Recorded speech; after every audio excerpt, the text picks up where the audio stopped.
Assalamualaikum warahmatullahi wabarakatuh. Selamat pagi anak-anak hebat. Nah, baiklah, kita akan belajar kembali SPDP, yaitu di tema 1, subtema 2, gambar cerita pada cover buku. Anak-anak, kalian pasti tidak asing dengan istilah cover. Nah, ketika kita membaca buku, melihat gambar pada sebuah cerita dengan beberapa tulisan yang ada di depan buku, nah, gambaran keseluruhan dari isi buku itulah yang dinamakan cover atau biasa disebut sampul. Jadi, cover atau sampul itu sama saja. Nah, jadi sebelum membaca sebuah buku, pasti isi buku tersebut itu sudah bisa kalian tebak atau prediksi sebelumnya dengan kalian lihat sampul atau cover bukunya. Ya anak-anak, dalam membuat sebuah cover itu ternyata harus ada unsur-unsur yang harus dimiliki. Nah, cover atau sampul buku ini terdiri dari dua sisi, depan dan belakang. Bisa kalian lihat ya contohnya. Kemudian nah, ibu ini punya gambar contoh buku Bupena 5A karena kita kelas 5 ya. Nah, ini terdapat nama penulis. Namanya siapa? Irene MJA DKK. Nah, ternyata Irene ini tidak sendirian dalam menulis buku, tapi ada teman-temannya.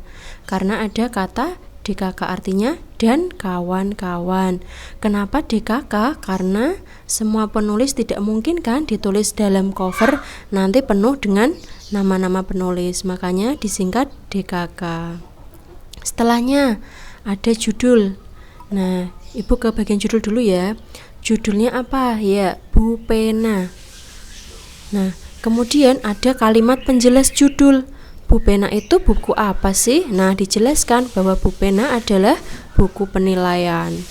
Kemudian di sini ada gambar anak yang sedang bermain bola, itu namanya gambar cover. Nah, biasanya gambar ini disesuaikan dengan isi buku. Kemudian ada juga nama penerbit. Ada yang tahu penerbit itu apa? Ya, penerbit adalah yang mencetak buku ini.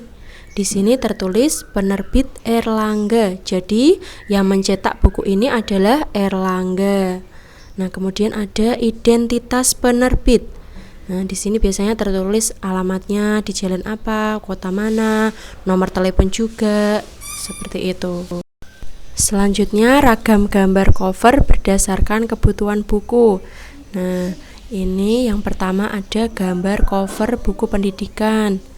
Jadi covernya sesuai dengan kebutuhan buku pendidikan.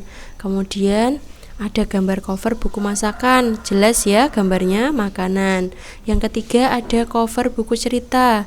Biasanya gambarnya juga disesuaikan dengan ceritanya apa. Nah, sebenarnya ada banyak jenis lainnya, tetapi ibu hanya memberikan contoh ini.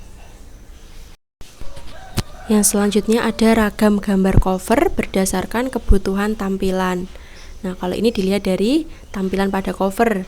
Yang pertama, cover hitam putih dan ada hurufnya sederhana. Nah, kemudian yang satunya itu cover yang penuh warna dan gambar. Kalau kalian suka yang mana?